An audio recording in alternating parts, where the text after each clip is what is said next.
বান্দরবানের আলীকদম উপজেলায় নিয়মিত বাজার তদারকি কার্যক্রমের অংশ হিসেবে মোবাইল কোর্ট পরিচালনা করে বিভিন্ন অনিয়মের দায়ে 5টি ফার্মেসিকে 17,000 টাকা অর্থদণ্ড দিয়েছে উপজেলা প্রশাসন।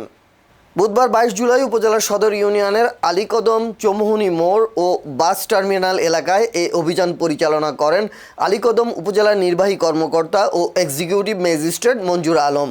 অভিযানে কক্সবাজার ঔষধ প্রশাসন অধিদপ্তরের ড্রাগ সুপার কাজী মোহাম্মদ ফরহাদের নেতৃত্বে একটি টিম এবং আলীকদম থানার এসআই আব্দুস সালামের নেতৃত্বে পুলিশের একটি দল সহযোগিতা করে।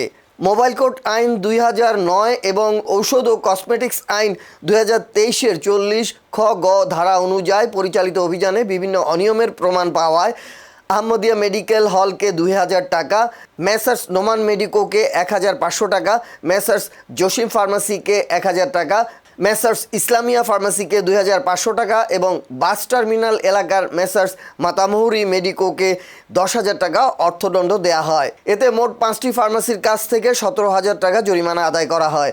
এছাড়া অভিযানে আরও 10 থেকে 12 জন ক্ষুদ্র ওষুধ ব্যবসায়ীকে ঔষধ সংরক্ষণ, বিক্রয় এবং লাইসেন্স সংক্রান্ত বিধিবিধান যথাযথভাবে অনুসরণের জন্য সতর্ক করা হয়।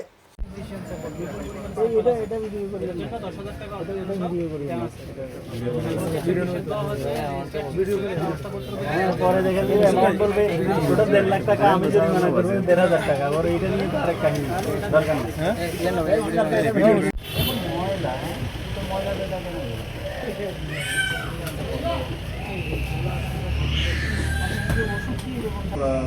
প্রায় 1.5 থেকে 2 মাস আগে আলীকদম বাজারে বেশ কিছু ফার্মেসিতে অভিযান পরিচালনা করেছিলাম মোবাইল কোর্ট।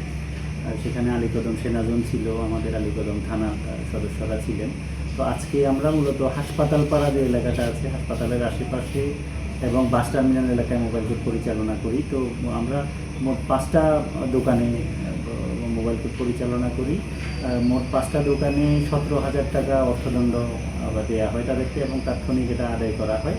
তো 4টা দোকানে আমরা যা দেখলাম, আসলে এটা তো আমাদের প্রথম অভিযান। আমি এখানে আসার পরে এই 9 মাসে এটা প্রথম অভিযান। তো প্রথম অভিযান হিসেবে ছোটোখাটো কিছু তাদের আমরা দেখলাম, যেমন রেজিস্টার মেনটেন না করা বা হচ্ছে ট্রেড লাইসেন্সের ম্যাক্সিমামেরই লাইসেন্স ছিল, কারো কারো হয়তো 2-3 মাসের জন্য নবায়ন করা ছিল না, তবে ম্যাক্সিমামেরই নবায়ন করা ছিল। একটা ফার্মেসিতে শুধু আমরা বড় ধরনের অনিয়ম দেখলাম যে অনেকগুলা মেয়াদ উত্তীর্ণ ওষুধ আমরা পেলাম এবং হচ্ছে ওখানে যারা আসলে দায়িত্বে আছে তাদের যথাযথ জ্ঞান নাই, বয়সও জন্ম নিবন্ধন না দেখায় আমরা বয়সটাও নিশ্চিত হওয়া যায় নাই। তো তার কারণে একটা ফার্মেসিতে আমরা 10,000 টাকা জরিমানা করলাম, আর বাকি যে ফার্মেসিগুলো আছে ওইগুলোতে কোনোটাতে 1,500, কোনোটাতে 2,000 এরকম করে জরিমানা করা হলো। আর আমরা তাদেরকে একটা নির্দেশনাও দিয়ে আসলাম, একটা হচ্ছে আগামী সোমবারের মধ্যে তারা যাদের লাইসেন্সের মেয়াদ নাই তারা আগামী সোমবারের মধ্যে আমাদের যে ড্রাগ ওষুধ প্রশাসন অধিদপ্তর আছে তার ওখানে আবেদন করে আবেদনের কপিটা আমার এখানে দিয়ে যাবে। এবং একই সাথে হচ্ছে তারা যে অ্যান্টিবায়োটিকগুলো দিচ্ছে ডাক্তারের প্রেসক্রিপশন অনুযায়ী, ওটার জন্য একটা ফিক্সড একটা রেজিস্টারের ফরম্যাট আছে, এই ফরম্যাটটা ওনাদেরকে দিয়ে আসা হয়েছে। ওই রেজিস্টার মেনটেন করে রেজিস্টারের কপি আমার এখানে ওনারা আগামী সোমবারে দিয়ে যাবে। তো আর যেটাতে আমরা বড় ধরনের অনিয়ম পেলাম ওইটাকে আমরা রেগুলার মনিটরিংয়ে রাখবো। আমরা সামনে যে দিন বের হবো ওইটাতে সবার প্রথমে যাব, যাতে হচ্ছে ওনারা যে নির্দেশনাগুলো ওনাদেরকে দেওয়া হলো ওনারা এগুলো যথাযথভাবে মানছেন কিনা বা প্রতিপালন করছেন কিনা এটা আমরা নিশ্চিত করব।